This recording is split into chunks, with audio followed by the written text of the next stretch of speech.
ચાલો વિદ્યાર્થી મિત્રો, ચેપ્ટર નંબર 4 ની આપણે ચર્ચા કરી છે. વિદ્યુત પ્રવાહની ચુંબકીય અસરો એમના વચ્ચે આપણે સંપૂર્ણ અભ્યાસ કરી લીધો છે. હવે એના પછીનું જે ચેપ્ટર છે, ચેપ્ટર નંબર 5, ચુંબકત્વ અને દ્રવ્ય, એમના વિશે આપણે ચર્ચા કરવી છે. ચલો, ચેપ્ટર નંબર છે આપણું 5, ચુંબકત્વ અને દ્રવ્ય. ચેપ્ટર નંબર 4 ની અંદર આપણે વિદ્યુત પ્રવાહના કારણે આપણે એમ કીધું એની આસપાસ ચુંબકીય ક્ષેત્ર ઉત્પન્ન થાય છે.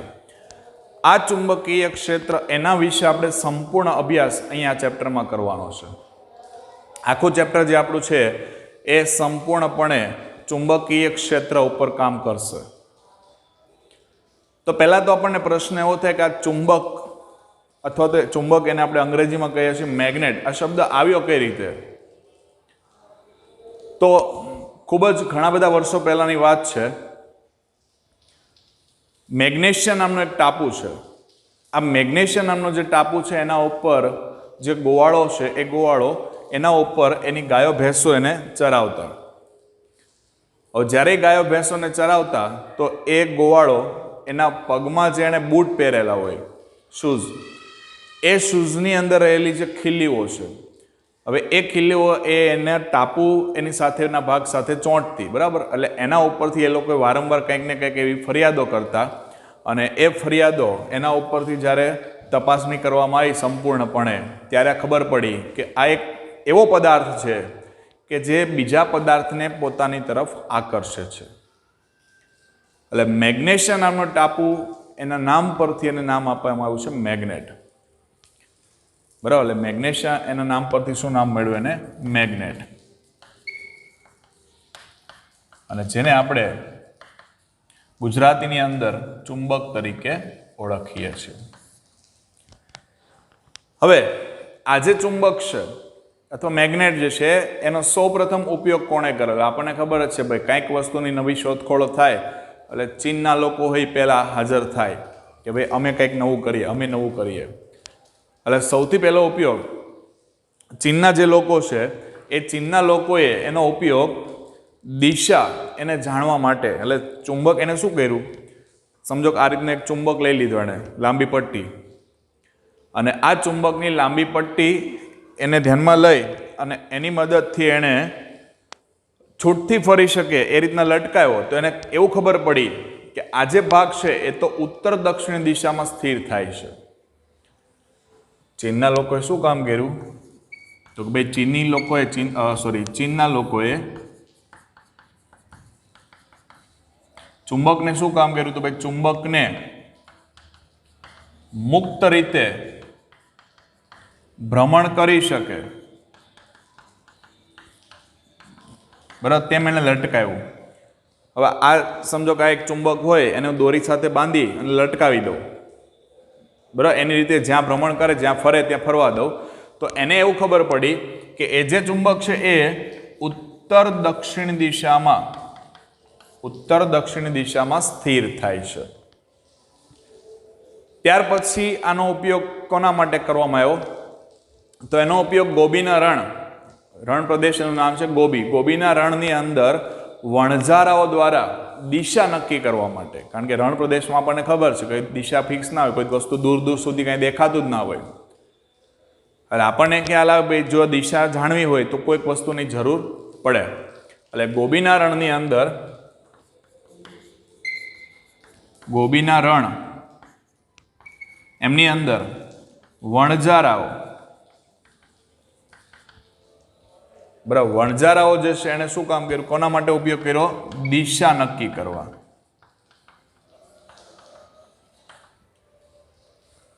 ત્યારબાદ એક વૈજ્ઞાનિક છે, એનું નામ છે પિયરે દ મેરીકોટ. પિયરે દ મેરીકોટ નામનો જે વૈજ્ઞાનિક છે, એને આ ચુંબકીય ક્ષેત્ર રેખાઓ એની દિશા નક્કી કરી દીધી. પિયરે દ મેરીકોટ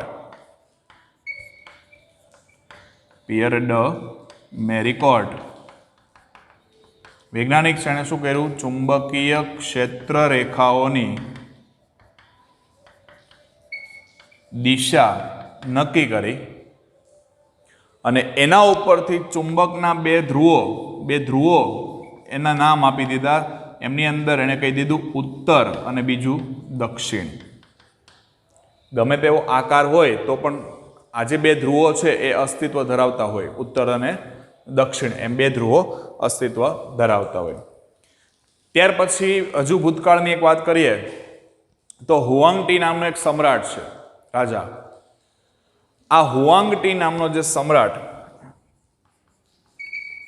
હુઆંગ-ટી એનું નામ જ એવું છે ભાઈ, હુઆંગ-ટી, એ જે સમ્રાટ છે એ સમ્રાટે પોતાના જે ઇજનેરો હોય એ સમયના ભૂતકાળના વૈજ્ઞાનિકો, એન્જિનિયરો, એની પાસે એણે એક એવો રથ બનાવરાવ્યો અને એ રથ એની આગળના ભાગમાં આમ ખુલ્લા હાથ કરીને એક પૂતળા જેવી એની રચના બેસાડેલી અને એ પૂતળું એ ભ્રમણ કરી શકે એ ટાઈપની રચના મેગ્નેટમાંથી બનાવેલું અને એનો હાથ જે છે એ આ રીતના એને આમ ગોઠવેલો.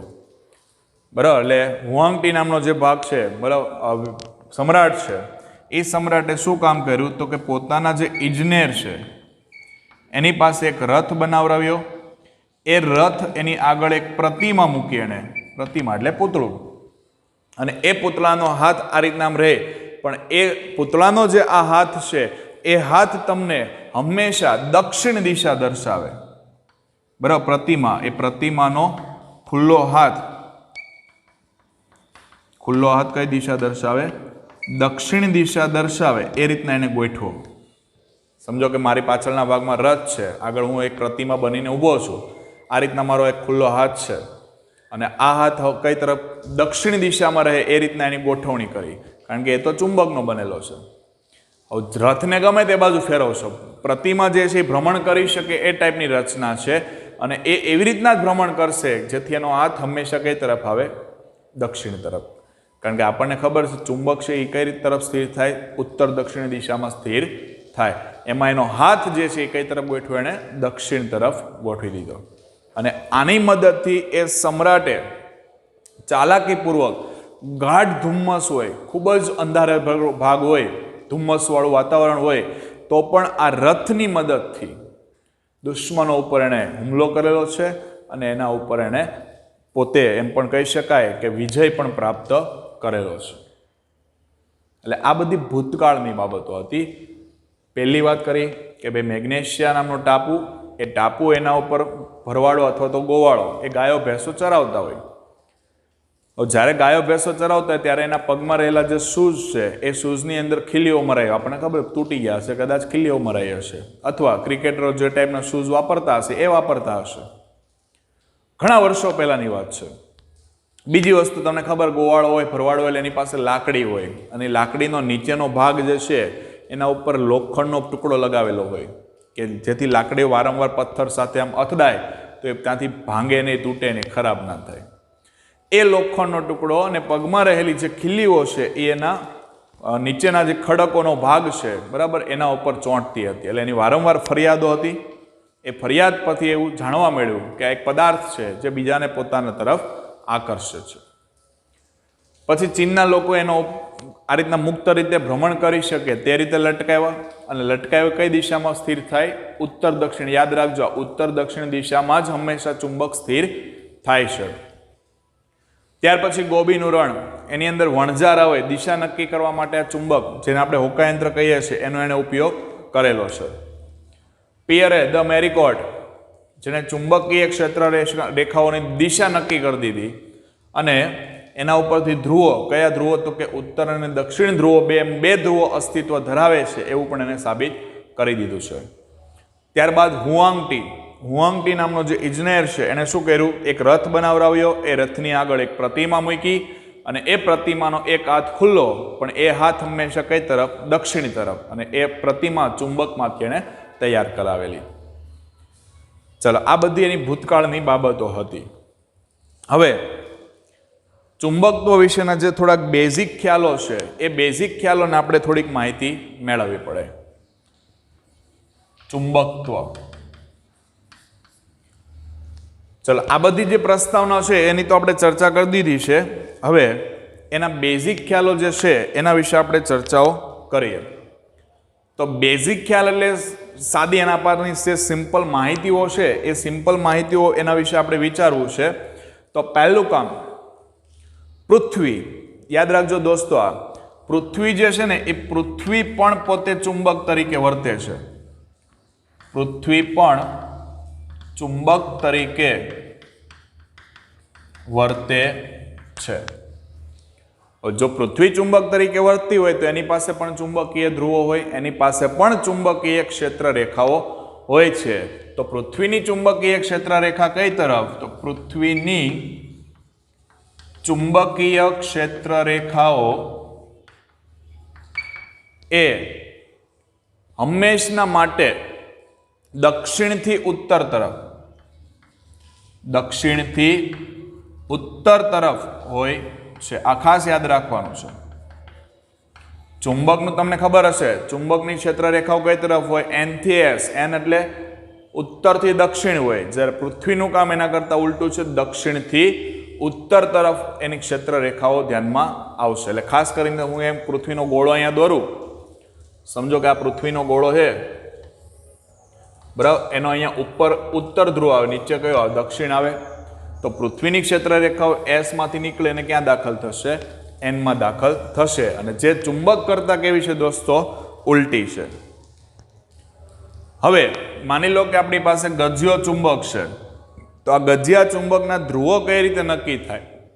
તો એના માટે સિમ્પલ વસ્તુ, ગજિયો ચુંબક લીધો, આ ગજિયા ચુંબક સાથે વચ્ચેના ભાગે દોરી બાંધી અને મુક્ત રીતે લટકી શકે, ભ્રમણ કરી શકે, તે રીતના એને લટકાઈ દો.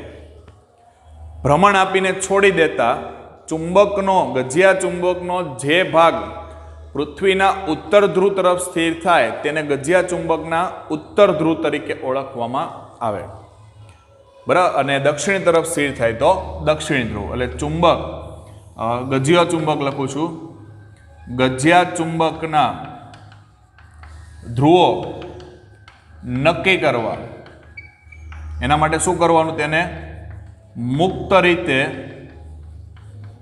ભ્રમણ કરી શકે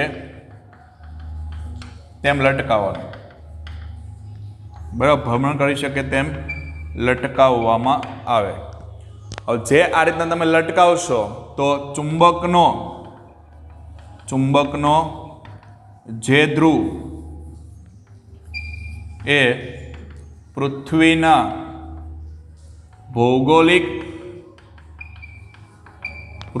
ભૌગોલિક ઉત્તર ધ્રુવ તરફ સ્થિર થાય, ઉત્તર ધ્રુવ તરફ સ્થિર થાય તેને શું નામ આપ્યું? ઉત્તર ધ્રુવ તરીકે જ ઓળખાયો છે.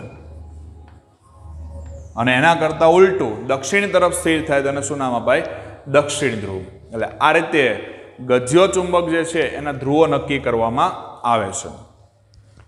ત્યારબાદ આપણને ત્રીજી બાબત એના ઉપર ખબર પડે કે સજાતીય ધ્રુવો હોય. સજાતીય ધ્રુવો હોય તો દોસ્તો યાદ રાખજો, આ શું થાય? અપાકર્ષણ, બરાબર. સજાતીય ધ્રુવો હોય તો શું થાય? અપાકર્ષણ થાય.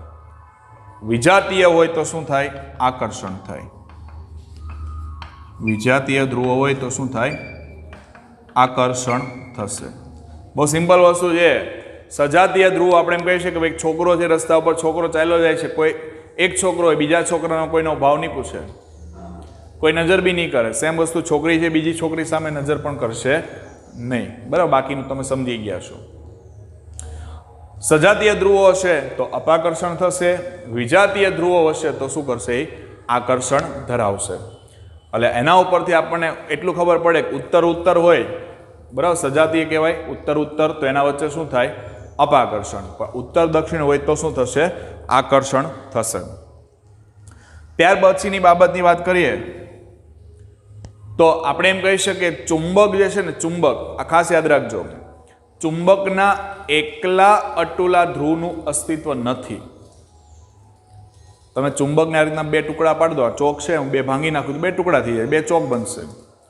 જેમ ચુંબકને ભાંગી નાખશો વચ્ચેથી, બરાબર, સમજો કે આ ચુંબક છે, એનો એન ધ્રુવ અને અહીંયા એસ ધ્રુવ, વચ્ચેથી તમે આ રીતના ટુકડા કરી નાખશો તો બે અલગ ધ્રુવો અસ્તિત્વ નહીં ધરાવે કે ચાલો એન અલગ, એસ પણ અલગ. તો શું થશે?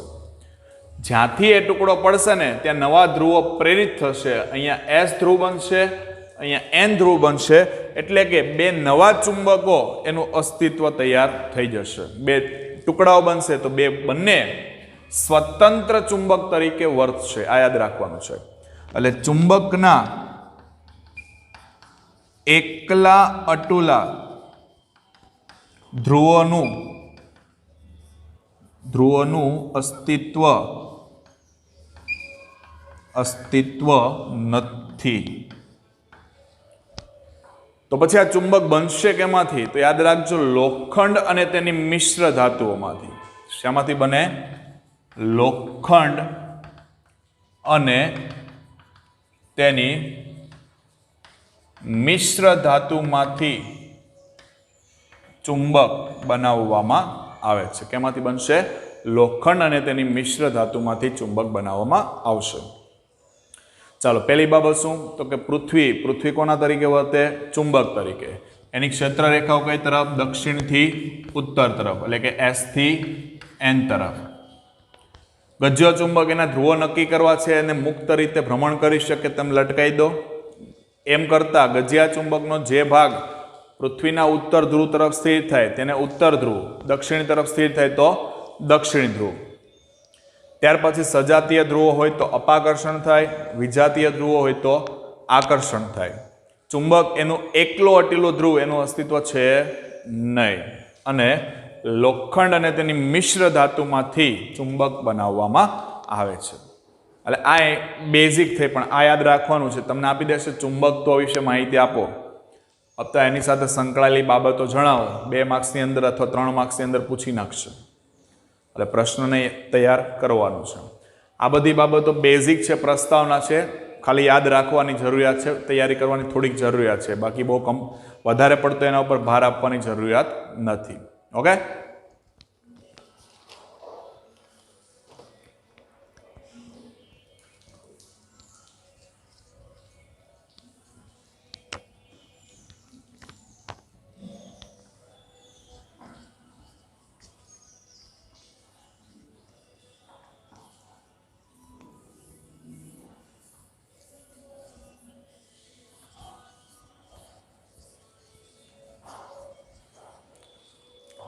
ચાલો, ત્યાર પછી વિચારી શકીએ આપણે ગજ્યો ચુંબક જે છે એ ગજિયા ચુંબક ઉપર થોડીક બાબતો ચર્ચા કરીએ. તો ભૂતકાળની અંદર એમ કહેવાય ઓસ્ટ્રેડ નામનો વૈજ્ઞાનિક જે છે એ ઓસ્ટ્રેડ નામના વૈજ્ઞાનિકને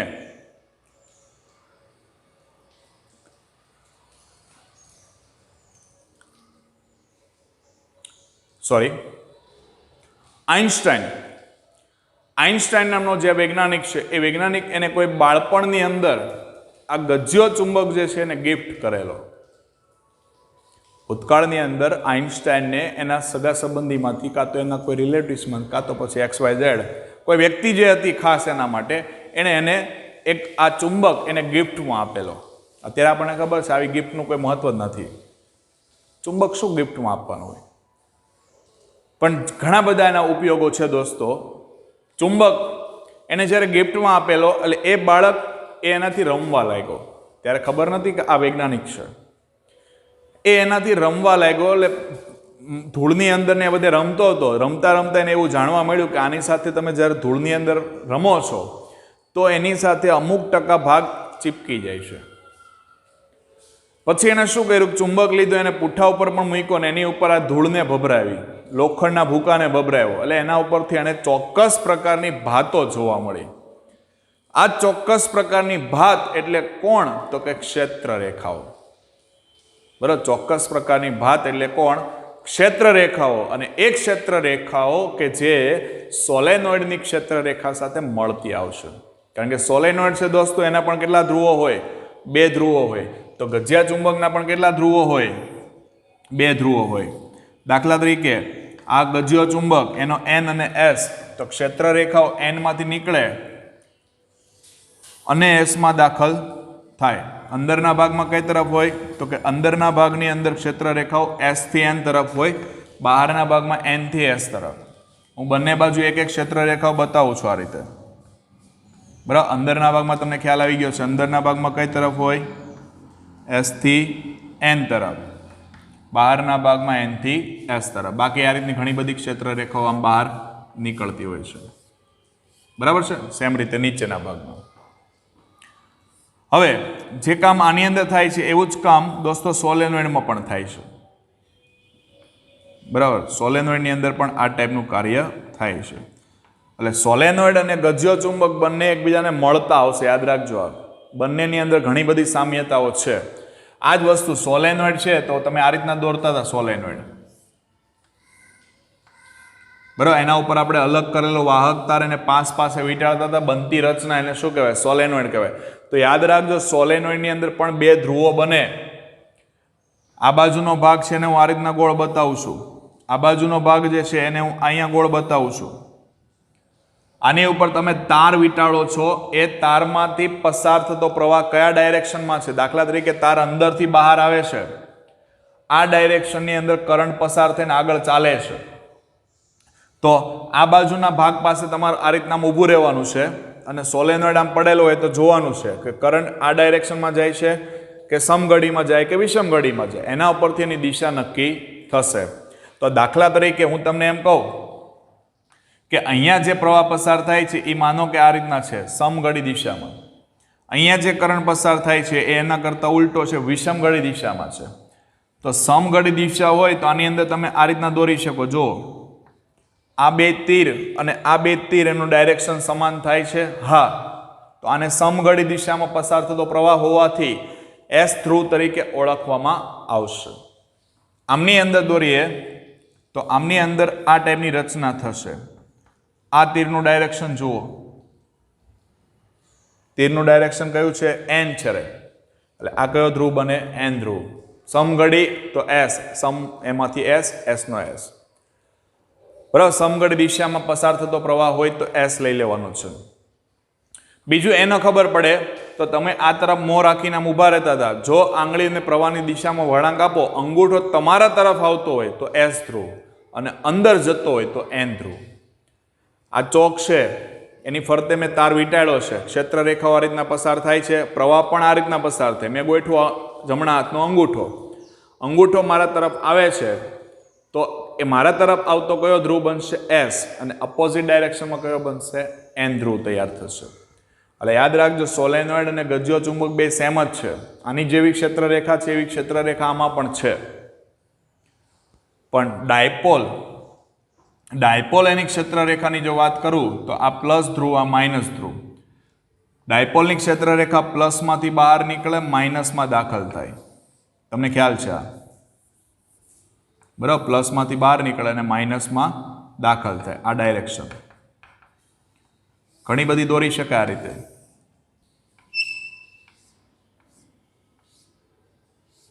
બરાબર. સેમ રીતે અહીંયા. હવે બેના ડિફરન્સ જુઓ તમે શું છે. ડિફરન્સ એક જ છે. અહીંયાથી ક્ષેત્ર રેખા બહાર નીકળે, અહીંથી અંદર દાખલ થાય ને અંદરથી પછી આ તરફ આવે છે. અહીંયા જુઓ, આ ડાયરેક્શનમાં આવે છે. પ્લસમાંથી બહાર નીકળે, માઇનસમાં દાખલ થાય. પ્લસમાંથી બહાર, માઇનસમાં દાખલ થાય. ક્યારેય એવું નહીં થાય માઇનસમાંથી પાછી રિટર્ન પ્લસમાં આવે. એટલે યાદ રાખજો, ક્ષેત્ર રેખાઓ, વિદ્યુત ક્ષેત્ર રેખાઓ બંધ ગાળા રચતી નથી. જ્યારે આમાં બંધ ગાળો પૂરો થયો, જોઈ લો, આખો આમ સર્કલ પૂરું થઈ જાય તો એ બંધ ગાળો કહેવાય. આમાં શું થાય? અહીંથી આવે, અહીંયા માઇનસ પર પહોંચે ને એટલે એનો અંત થઈ જાય, પછી આગળ વધે નહીં. આ પણ જો અનંતથી આવે છે અને માઇનસમાં દાખલ થાય. આ પણ પ્લસમાંથી નીકળે છે ને અનંત તરફ જતી રહેશે. બંધ ગાળા પૂરા કરતી નથી. એટલે ખાસ તમારે યાદ રાખવાનું છે, ડાયપોલ એની ક્ષેત્ર રેખાઓ બંધ ગાળા પૂરા કરતી નથી. જ્યારે ચુંબકની જે ચુંબકીય ક્ષેત્ર રેખાઓ છે એ દોસ્તો એ બંધ ગાળાઓ પૂર્ણ કરશે. તો પછી ક્ષેત્ર રેખાઓ જે છે એની લાક્ષણિકતા શું? અગત્યનો પ્રશ્ન છે. ક્ષેત્ર રેખાઓની લાક્ષણિકતાઓ જણાવો. ચલો, ક્ષેત્ર રેખાની લાક્ષણિકતાઓ. લાક્ષણિકતાની અંદર પહેલી બાબત આપણને ખબર છે, ક્ષેત્ર રેખાઓ ક્યાંથી નીકળે છે અને ક્યાં દાખલ થાય છે એ આપણે કહી શકીએ. એ લખી શકીએ લખવું હોય તો. પહેલી બાબત શું લખી શકાય? તો કે ચુંબકની ચુંબકીય ક્ષેત્ર રેખાઓ, ચુંબકની ચુંબકીય ક્ષેત્ર રેખાઓ એન થી કઈ બહારના ભાગમાં કઈ તરફ, એન થી એસ તરફ, અને અંદરના ભાગમાં કઈ તરફ, એસ થી એન તરફ હોય, જે પૃથ્વી કરતા તદ્દન કેવું છે દોસ્તો, ઉલટું છે. બીજું, આના પરથી આપણને ખબર પડી કે ક્ષેત્ર રેખાઓ શું કરે છે, તો કે ક્ષેત્ર રેખાઓ બંધ ગાળાઓ રચે છે. પણ કઈ, તો કે ચુંબકીય ક્ષેત્ર રેખાઓ, ચુંબકીય ક્ષેત્ર રેખાઓ બંધ ગાળાઓ રચે છે. પણ વિદ્યુત ક્ષેત્ર રેખા એ બંધ ગાળા રચતી નથી. વિદ્યુત ક્ષેત્ર રેખાઓ બંધ ગાળાઓ રચતી નથી. ત્રીજું, કોઈ પણ બિંદુ પાસે તમારે ક્ષેત્ર રેખાની દિશા જાણવી છે, તો એના માટે ભૂતકાળની અંદર હોકાયંત્રનો ઉપયોગ થતો હતો. પણ એ વારાઘડીએ હોકાયંત્ર ક્યાં લઈને બેસવું આપણે? એટલે એના માટે શું કરવામાં આવે? સ્પર્શક દોરવામાં આવે. યાદ રાખજો, કોઈ પણ બિંદુએ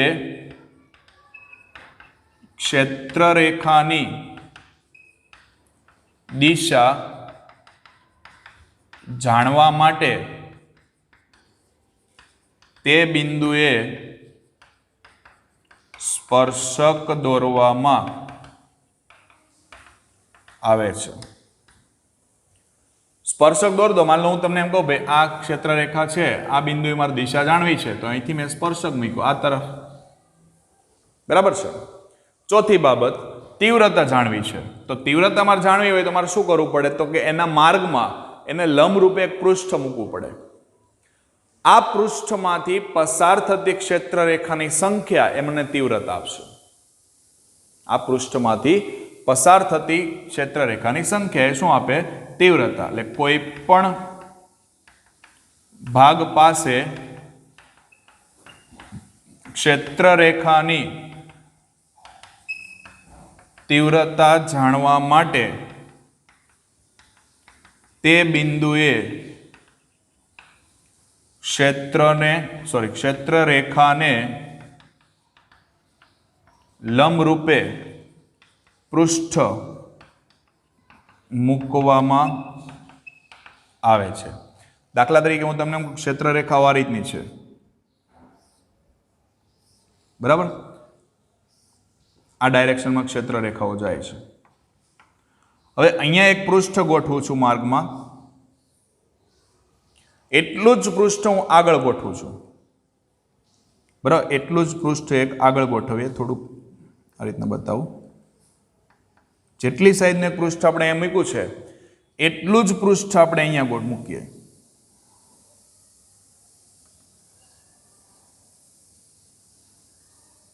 તો તમે જોઈ શકો, જો અહીંયાથી જેટલી ક્ષેત્ર રેખાઓ પસાર થાય એટલી ક્ષેત્ર રેખા અહીંથી પસાર થાય છે? નથી થતી. તેનો મતલબ આ બાજુના ભાગ પાસે ક્ષેત્ર કેવું હશે? નબળું હશે. અને અહીંયા ક્ષેત્ર કેવું હશે? તીવ્ર હશે. એટલે યાદ રાખજો, ક્ષેત્ર રેખાની તીવ્રતા જાણવી હોય તો માર્ગમાં શું મૂકવામાં આવે? પૃષ્ઠ મૂકવામાં આવે. અને એ પૃષ્ઠની ક્ષેત્ર રેખાની સંખ્યા પરથી આપણે એની તીવ્રતા જાણી શકીએ છીએ. અને એક છેલ્લી બાબત, ક્ષેત્ર રેખાઓ ક્યારેય એકબીજાને છેદતી નથી. ક્ષેત્ર રેખાઓ ક્યારેય એકબીજાને છેદતી નથી છેદતી. એનું કારણ શું છે? શા માટે નથી છેદતી? જો છેદે તો તેના છેદ બિંદુ પાસે બે સ્પર્શક મળે. આ ખાસ યાદ રાખજો. દાખલા તરીકે આ એક ક્ષેત્ર રેખા, આ બીજી ક્ષેત્ર રેખા, બંને ક્ષેત્ર રેખાઓ જો છેદે તો એના છેદ બિંદુ પાસે આપણને બે સ્પર્શક મળે. એક આ ડાયરેક્શન બતાવે છે અને અહીંયા દોરેલો જે સ્પર્શક છે એ આ ડાયરેક્શન બતાવે. હવે તમે વિચારો, એક જ બિંદુ પાસેની ક્ષેત્ર રેખાની અસર બે બાજુ પ્રવર્તતી હોય. હું તમને એમ કહું, હું આમ સીધો જાઉં છું, બરાબર? બાજુમાંથી એક રસ્તો એ પસાર થાય છે. હું આમ સીધો જાઉં છું તો હું એમ ન કહી શકું હું અહીંયા પણ જાઉં છું ને આ બાજુના રસ્તા પર પણ આગળ ચાલું છું. કહેવાય નહીં. આપણે અહીંયા ચાલીએ છીએ તો આપણી અસર ત્યાં જ હોય, પછી થોડાક દૂરના અંતરે બીજો રસ્તો હોય તો ત્યાં અસર હોય નહીં. ખ્યાલ આવે છે? એટલે ક્ષેત્ર રેખાઓ એકબીજાને છેદતી નથી. એનું કારણ શું? તો કે જો છેદે તો એના છેદ બિંદુ પાસે કેટલા સ્પર્શક મળે? 2 સ્પર્શક મળે, અને એ ક્યારેય શક્ય નથી. એટલે આ એની લાક્ષણિકતાઓ છે. તમને 2 માર્ક્સની અંદર પૂછી શકે એ ટાઈપનો પ્રશ્ન છે. પહેલું શું? તો કે ક્ષેત્ર રેખાઓ, ચુંબકની ક્ષેત્ર રેખાઓ બહારના ભાગમાં કઈ તરફ? N થી S તરફ. અંદરના ભાગમાં કઈ તરફ આવશે? S થી N. બીજું, ક્ષેત્ર રેખાઓ બંધ ગાળા રચતી. ક્ષેત્ર રેખાઓ બંધ ગાળો રચે, પણ કોની? ચુંબકની. વિદ્યુત ક્ષેત્ર રેખા બંધ ગાળા રચતી નથી. કોઈ પણ બિંદુએ દિશા જાણવી છે તો શું દોરવાનું દોસ્તો? સ્પર્શક. તીવ્રતા જાણવી હોય તો માર્ગમાં લંબ રૂપે શું મૂકવાનું? પૃષ્ઠ મૂકો. એ પૃષ્ઠમાંથી પસાર થતી આ ક્ષેત્ર રેખાની સંખ્યા હોય એના પરથી તમને એની તીવ્રતા જાણવા મળશે. અને પાંચમી બાબત કે ક્ષેત્ર રેખાઓ એ ક્યારેય એકબીજાને છેદે નહીં. ખ્યાલ આવશે આટલી બાબતો? આ જે બધી બાબતો છે એ બાબતો એના ઉપરથી આપણને ઘણી બધી વસ્તુ જાણવા મળી. ખાસ અહીંયા તો આપણને જાણવા મળ્યું ચુંબક, ગજિયો ચુંબક અને સોલેનોઇડ આ બંને વચ્ચે ઘણી બધી સામ્યતાઓ છે દોસ્તો. ગજિયા ચુંબકની ક્ષેત્ર રેખાઓ N માંથી નીકળે S માં દાખલ થાય. સોલેનોઇડની પણ ક્ષેત્ર રેખાઓ N માંથી નીકળે S માં દાખલ થાય. ગજિયા ચુંબકના 2 ટુકડા કરવામાં આવે તો એના દરેક ટુકડો સ્વતંત્ર ચુંબક તરીકે વર્તશે. સોલેનોઇડના 2 ટુકડા કરશો તો બંને ટુકડાઓ સ્વતંત્ર સોલેનોઇડ તરીકે વર્તશે. હા, એનું ક્ષેત્ર થોડું ઓછું હશે, પણ સ્વતંત્ર સોલેનોઇડ તરીકે વર્તશે. બંનેની અંદર એની અક્ષ પર ઉદ્ભવતું ક્ષેત્ર, એનું સૂત્ર આપણે ચોથા ચેપ્ટરમાં જોયું છે, μ0/4π2. આ જે સૂત્ર જે છે ને એ આપણે મોમેન્ટના સ્વરૂપમાં જોઈએ તો 2m/x³ અથવા r³ બંને માટે સેમ જ આવશે. બરાબર? એ જ વસ્તુ ગજિયા ચુંબકને પણ લાગુ પડે છે ને એ જ સોલેનોઇડને પણ લાગુ પડે છે. ખ્યાલ આવશે આટલી બાબતોની ચિંતા?